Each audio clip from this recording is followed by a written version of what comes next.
Have you ever looked into your pet's eyes and just, wondered what they're really thinking? Oh, all the time. Right. Like what amazing insights, or maybe what completely silly thoughts are going on behind that bark or that meow or that tail wag. Yeah, for centuries. That's been pure fantasy, hasn't it? Dr. Dolittle cartoons. Exactly. But what if that age-old dream of actually understanding our pets? What if it's getting closer to reality than we think? Oh, it absolutely is. Here Oh. in 2025, AI-powered pet translators aren't just, sci-fi anymore. They're a really serious technology trend, and they're getting attention all over the globe. It's kind of wild to think about. I mean, the first hint of this was what, back in 2002, that Japanese toy that won an Ig Nobel Prize for claiming to translate barks. That's the one, bilingual, I think. And now, fast forward with these huge leaps in machine learning and just the sheer amount of data we have, well, that quirky toy has evolved into some pretty sophisticated AI, all trying to bridge that communication gap. So that's what we're digging into today. In this deep dive, we're going to really unpack this fascinating trend. Yeah, our mission here is to explore how these technologies supposedly work. We'll look at the key players around the world. You've got Chinese tech giants, ambitious U.S. startups, Japanese innovators. And we need to understand the appeal, right? Yeah, The commercial side, sure, but also the huge emotional draw that's making them take off so fast. definitely. And crucially, we have to navigate the science and the ethics. Because let's be honest, while the idea sounds amazing, you need a good dose of skepticism here too. Couldn't agree more. Okay, let's get started. So how does this stuff actually work? Well, at the heart of it, whether it's a smart collar or an app on your phone, it's AI, artificial intelligence that's been specifically trained on animal sounds and, importantly, behaviors. Okay, trained how? What's really interesting is how they take something organic like a bark or a meow and turn it into data the AI can crunch. They record the sound and then convert it into something called a spectrogram. A spectrogram, like a picture of the sound. Exactly, yeah. It's a visual map of the sound frequencies over time. And from there, it's actually pretty similar to how image recognition AI works, finding patterns in photos.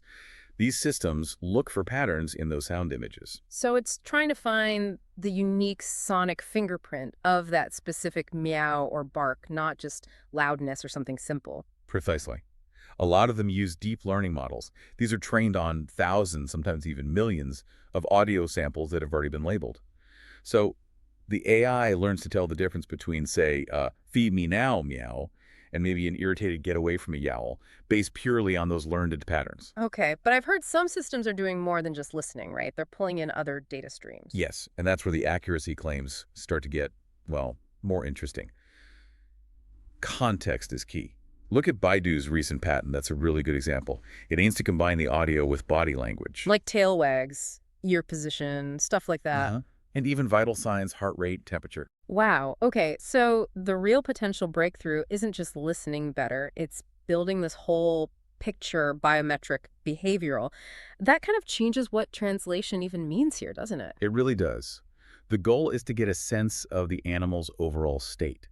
So an AI might guess, I'm hungry, not just from a whine, but maybe because it also detects pacing near the food bowl, or, I don't know, maybe even physiological signs of hunger eventually. Or I'm anxious could be a whimper plus a faster heart rate reading from the collar. Exactly. By pulling together all these different signals, the AI makes an inference about the likely emotional state or the intent, and then maps that to a simple human phrase. Baidu's patent even suggests it could output this in, like, any human language. Okay, but we should probably clarify. Most of the apps you can get today aren't really doing complex, like, sentence translation. It's more about basic needs or emotions. Right. It's pattern recognition giving you a best guess. It's not like your dog is composing poetry in its head and the AI is translating it. Not yet, anyway. And that pattern recognition gets better how? Through more data. Yeah, often through crowdsourced data. Take MeowTalk, that cat translator app. It was one of the pioneers. They've categorized tons of meows submitted by users into intents like, I'm hungry, I'm in pain, let me out. So the users are actually teaching the AI. In a way, yes. They provide feedback, correct the AI's guesses for their own cat. So the model keeps getting refined, becoming more personalized over time. That's fascinating. It's like a giant collaborative language learning project, but between humans and cats, fueled by data. Pretty much. Okay, so this race to talk to the animals, it's not just happening in one place. It sounds like it's truly global. Oh, absolutely. Over in China, the tech giant Baidu filed a really high-profile patent late last year, 2024. It's for an animal language conversion system. The one you mentioned, combining sound, behavior, vitals. That's the one.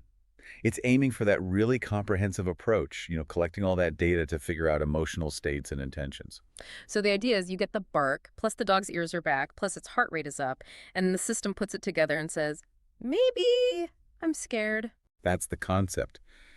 Baidu explicitly said their goal is to enable deeper emotional communication and understanding. Now, it's still in the research phase, but just the patent caused this huge buzz on Chinese social media. I bet pet ownership is massive in urban China now, right? It is. So you saw a lot of excitement, but also naturally quite a bit of skepticism too. It really shows how seriously the tech world is taking this, though. And it connects to broader things like using AI to try and decode whale songs like Project CTI and others. That's a really cool connection. Okay, meanwhile, back in the US, startups are jumping in too, but maybe with different angles. Like Traini, they had that smart collar at CES this year, right? Yeah, CES 2025.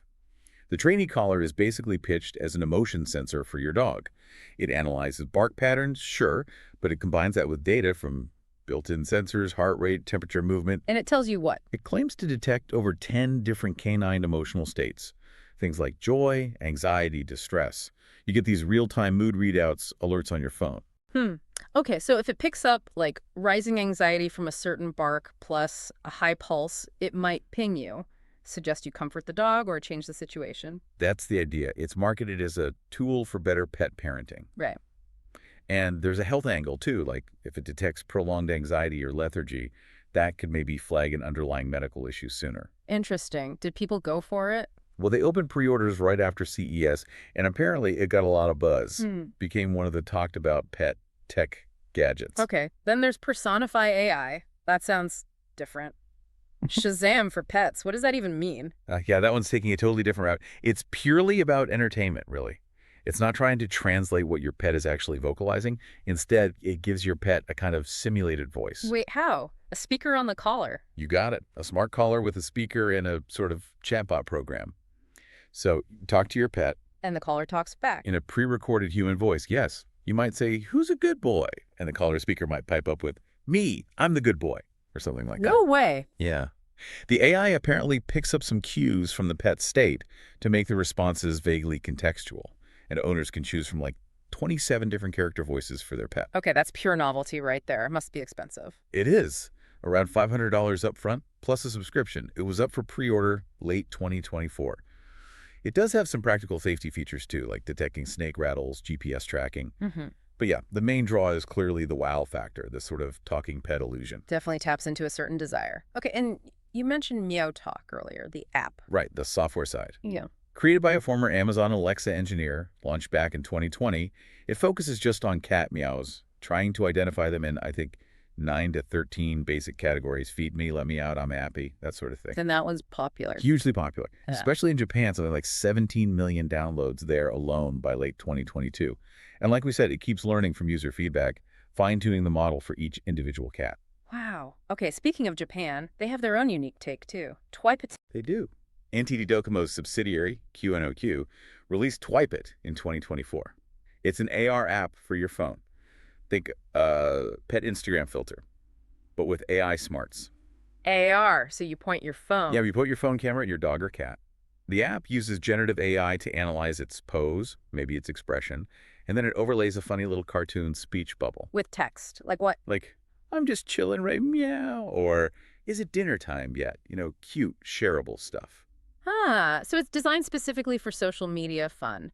Less about accurate translation, more about creating those viral pet moments. Exactly. They're quite upfront about it. Even the marketing includes a disclaimer saying, the phrases might not reflect the pet's actual feelings. Yeah. It's pure entertainment, leaning right into that social sharing trend. Makes sense. And beyond these direct translators, there are other AI pet devices contributing insights, right? Like Fi's collar. Yeah, precisely. Devices like the newer Fi collar, launched in 2025, use AI to track health metrics, activity levels, sleep patterns, routines in incredible detail. It doesn't claim to translate words, but it gives owners way more insight into their pet's well-being and behavior through data. It's all part of this broader trend of using AI to understand our pets better. Okay, so we've kind of unpacked the tech, but let's talk about the why. What's really driving this explosion? It feels like more than just cool gadgets. There's this huge commercial pull, but also something deeply emotional, isn't there? Oh, absolutely. The foundation is just the sheer scale of the pet market. It's enormous. Yes, some numbers. Okay, in the U.S., it's something like two-thirds of households. That's nearly 87 million homes owning a pet as of 2024. Right. About 65 million of those have dogs. Wow. And globally. Globally, estimates are around 900 million pet dogs, maybe 370 million pet cats. That is a colossal potential audience for any pet-related tech. And you mentioned China earlier, now the world's second largest pet market, tens of millions of urban pet owners. So the customer base is huge, and people spend a lot on their pets. A lot. Hundreds of billions globally each year. Americans alone dropped around $136 billion on their pets in 2022. So people are clearly willing, even eager, to invest in things they believe will improve their pets' lives or deepen that relationship. Which leads to the appeal of these translator devices. You said it's twofold, practical and emotional. Right. On the practical side, these tools promise to solve genuine problems, or at least offer help. Figuring out, is my cat meowing because she's hungry, or is she actually in pain? Is the dog just bored, or is he genuinely anxious about something? Yeah, I can see that. If a gadget could reliably tell you that, or alert you to signs of illness or stress you might have missed, that's real value. Exactly. Think about the Traini collar spotting early anxiety signs. That offers peace of mind. Huh? And when you consider how many people view pets as family members, that survey finding 76% of millennials see pets as their kids. Right. Well, spending money on tech that promises a happier, healthier pet feels less like an indulgence and more like responsible pet parenting. Okay, that's the practical. What about the emotional side? Because that feels huge here, too. That might be even more powerful, honestly. Just the sheer novelty, the heartwarming idea of talking to your pet. It's incredibly appealing. It taps right into that very human urge to anthropomorphize, to see human-like thoughts and feelings in our animals. We've been doing forever in stories, Dr. Dolittle, Disney movies. And now tech seems to offer a way to actually do it. Sort of, yeah. And it's social media gold. Think about it. Videos of pets seemingly speaking thanks to an app or a collar. That stuff goes viral instantly. Millions of views. Like Swipe It, designed for exactly that. Exactly. It's almost irresistible clickbait. It feeds that constant question we have, what is Fluffy thinking right now? And when a company comes along and says, hey, we might have an answer, well, it feels almost magical, like a tiny miracle. In all this buzz, the media hype, it fuels curiosity, which fuels investment. Precisely. You're seeing a real gold rush feel in venture capital funding for pet tech generally. Analysts are projecting big growth, maybe 15–20% annually for the broader market over the next few years.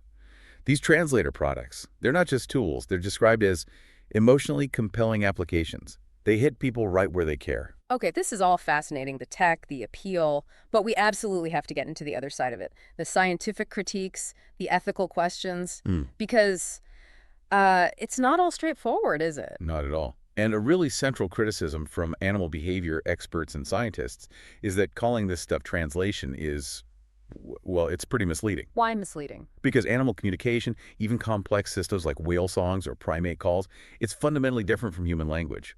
Dogs, cats, they don't have formal grammar. They don't have vocabulary in the way humans do. So you can just create a direct one-to-one dictionary. So when these apps spit out a phrase, it's more like an interpretation, best guess, based on patterns. Exactly that, pattern matching.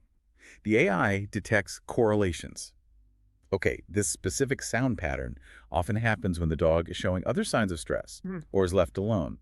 Then it maps that correlation to a human phrase like, I'm anxious or I'm lonely. But it doesn't mean the dog thought the words, I am lonely. Right. It means the behavior, the howl in this case, typically correlates with situations we'd interpret as loneliness. As one scientist put it quite bluntly, claims of directly translating complex animal language are basically total nonsense, even if using AI to categorize vocalizations is genuinely useful for learning about animal behavior. Okay, that's a really important distinction, which leads to the next big concern. The risk of people relying too much on these things, maybe misinterpreting what they say. That's a huge worry for behaviorists and vets. On one hand, they often say, look, anything that gets owners paying closer attention to their pets and noticing their signals, that's potentially good. Right. But they worry people might start outsourcing their own intuition, their own observation skills to the gadget. Like trusting the app over their own gut feeling. Precisely. The consensus seems to be, these tools should complement your understanding, not replace it. There's a real concern. Owners might become less attentive, or worse, misinterpret a serious situation. Imagine if an app says, "Doggo says he's fine," but actually the dog is showing subtle signs of pain the AI missed. The owner might ignore real warning signs. Yeah, that's scary. Even the MeowTalk people admit their guesses can be wrong, right? That's why they have the feedback loop. Exactly. It's probabilistic. It's a guess based on data, not a definitive statement of fact from your pet. Okay. And then there are the broader ethical questions, like anthropomorphism, projecting human stuff onto animals. Yes, that's a big one. Some ethicists worry that giving pets these very human-sounding voices could lead us to misunderstand what they actually need or feel. Well, if your translator app constantly says your cat is super bored, you might think it needs, I don't know, more complex toys or human-like entertainment, when maybe the underlying issue is actually anxiety or a medical problem or just a need for a different kind of feline-specific enrichment, not being treated like a furry little human. It's that fine line, isn't it, between playfully imagining what they're thinking and actually misinterpreting their welfare needs based on a human projection. Where do you draw that line? It's tough. I mean, animal communication is generally about core things relevant to them. Food, safety, play, territory, mating. If we start using these tools to imagine they have opinions on, human politics or abstract concepts, it gets kind of absurd and potentially misses the point of what's actually important to the animal. What about the direct impact on the pets themselves? Welfare concerns. For most passive listening devices or apps, probably not much direct impact. But for the wearable collars, especially those with speakers, comfort is definitely an issue. Like cats hating collars. Exactly. Many animal trainers point that out. One feline behaviorist joked that a talking cat collar would probably just spend all day saying, "Get this dang collar off me." Ah, probably true for some cats. What about misuse by owners? That's another concern. People putting words in their pets' mouths, maybe for laughs online, creating silly or even humiliating videos, kind of ties into that wider social media trend where pets sometimes get treated more like props for comedy than sentient beings. Yeah, you see those videos where an animal is clearly stressed or startled, but it's played for laughs with a funny voiceover. Right, and behaviorists worry that these AI tools, if misused, could inadvertently encourage that kind of thing, leading people to unknowingly stress or bother their pets just to get a funny reaction paired with an AI voice. There's concern about it going off the rails. Okay, one more big one. Data privacy, especially with devices listening in all the time. Huge issue. These translators often need microphones, constantly monitoring, sometimes cameras too, sending data to the cloud for processing. That means they could potentially pick up sensitive household conversations, not just pet sounds. And pet health data, too, from the sensor collars. Exactly. Regulators are already looking closely at smart home device privacy, and these pet gadgets will likely fall under that scrutiny. Companies need to be really responsible about how they handle all that data. And it raises a funny philosophical point too, doesn't it? Does your dog consent to having its every bark analyzed and stored? A mic on your dog is basically a mic wherever your dog goes in the house. That's a really sobering thought. So it sounds like the scientific community sees potential value in the data AI can gather about animal behavior, Yeah. but we need to be super careful about the translation narrative. Yeah, that seems fair. We're not literally having human-style conversations with cats and dogs. Well. The risk is overtrusting the output or letting it replace genuine empathy and observation. So the best outcome, maybe, is if these tools just get people more engaged, more attentive to their pets' actual signals. That's what many experts hope for. If using an app makes you pay more attention to when your cat meows or what your dog's body language looks like alongside a bark, maybe that's a win. But it shouldn't replace the fundamental connection, the common sense care that good pet owners already provide. The app might give you a hint, but your own eyes, ears, and your heart are still the most important tools. So we've covered a lot of ground here, this fascinating intersection of, wow, advanced AI, huge consumer excitement, and that really deep age-old bond between humans and animals. It really is amazing to see these complex AI models, things originally built for human language or recognizing objects, now being turned towards decoding barks and meows and tail wags. And it's happening everywhere, from Baidu in China to startups in Silicon Valley, innovators in Tokyo. Companies are betting big on the idea that tech can bring us closer to our pets. And the public reaction shows that mix, doesn't it? There's wonder, wow, sci-fi is here. There's humor. The talking cat videos are funny. Yeah. And there's genuine hope that maybe these tools can help improve welfare, alert us to needs we might otherwise miss. Ultimately, even if we never get a true, perfect, universal translator for animals, and maybe we won't, this whole trend says something really profound about us, doesn't it? About our deep-seated desire to connect. I think so. Whether someone buys a serious health tracking collar or just downloads a fun talking pet app, it reflects that urge to understand these other beings we share our lives with just a little bit better. And maybe in trying to do that, we also end up reflecting more on our own responsibilities towards them, realizing they are sentient beings with complex inner lives, even if we can't fully translate them. Yeah, if AI can push us, even slightly, towards better understanding and more responsible care, then maybe it's more than just a tech fad. It could actually be a new phase in that long, long conversation, what, 12,000 years, between humans and their companion animals? A chapter where tech helps translate compassion into action, even if, Fluffy's exact words sometimes get lost in the AI's interpretation. Well put. So maybe the final thought to leave you with is this. What insights do these tools really offer us? Not just about our pets, maybe, but about our own incredibly deep emotional need to connect with other species. And just how far are we willing to go, technologically and ethically, to try and bridge that communication gap? Something to chew on until our next deep dive.